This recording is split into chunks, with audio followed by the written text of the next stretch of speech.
This is a very interesting and unusual piece of English campaign furniture, made of mahogany round about 1820 in date.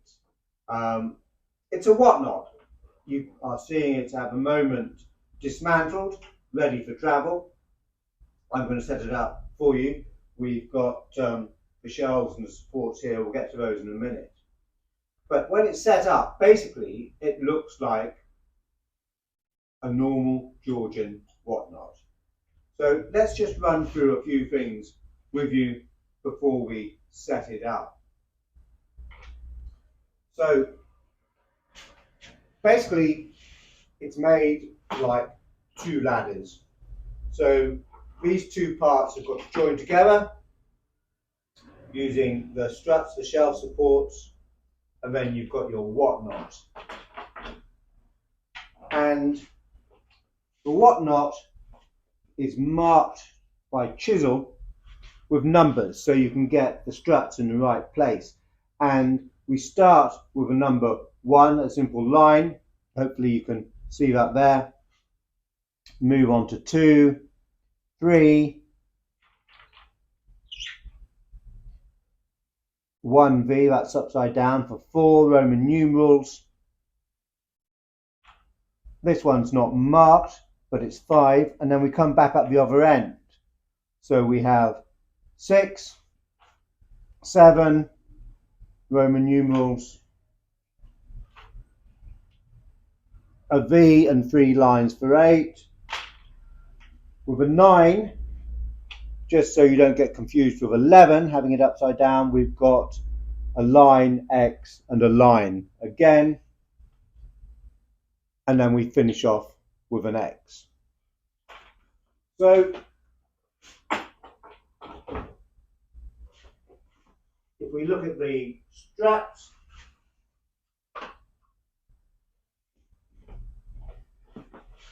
you can see that those are all marked from 1 up to 10. Some of them are marked on both sides, some of them only on one side. So let's speed the camera up a little bit, because otherwise it's going to take far too long, and assemble it for you. And then you can see exactly what it looks like set up.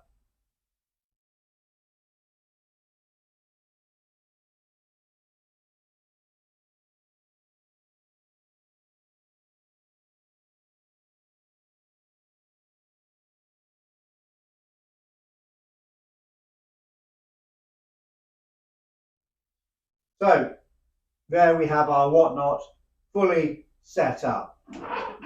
And now that it's set up, we can come in a little bit closer, and you can see that you've got bolts. Now you've only got 3 bolts on each side. These middle struts don't have a bolt. They're purely supported with their tenon into the mortise joint. If you had a bolt on every shelf, it would be completely overkill, wouldn't be needed. So we've got them on every other shelf, moving down.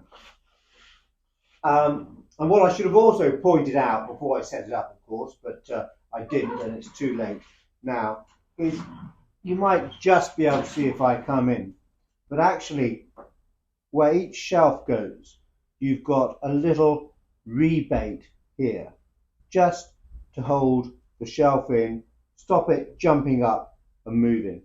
So although they could have just had them so they sat flat on top, but extra little bit of detail, typically Georgian quality, thinking about everything, just really finishes it off nicely. You can see it at the top here as well, perhaps a little bit better. Just a little rebate for the shelf to go in there. Very nice. And what I also forgot to tell you, not having a very good day today, is on the one side of the ladder of the Whatnot, it's not marked with any numbers or any numerals. They're only needed on the one side, not on the other, for it to work, because it, of course, can only go one way once you found the right position for the struts to the one side. So, a very unusual piece of campaign furniture. I mean, it seems extraordinary that they would go to the effort to take something like this. And this Georgian mahogany one of this type is the first that we ever seen or known of. It's a very unusual piece of campaign furniture to us. We've had whatnots with brass columns, standards, much like the shelves and the washstands that you see, but made as a whatnot or as an étagère. Those are quite unusual in themselves. And of course, if I swing the camera around a little bit, we've had buffets like this, where all of the joints unscrew from each other so that it can be completely flat packed. But this has got to be an unusual piece of campaign furniture. English mahogany, around about 1820 in date, and really nicely made. I mean, these urn finials to the top here, the subtle Georgian turning just lifts it all very nicely. A great bit of campaign furniture, it really is. If you ever see one, I don't think you will, please let me know.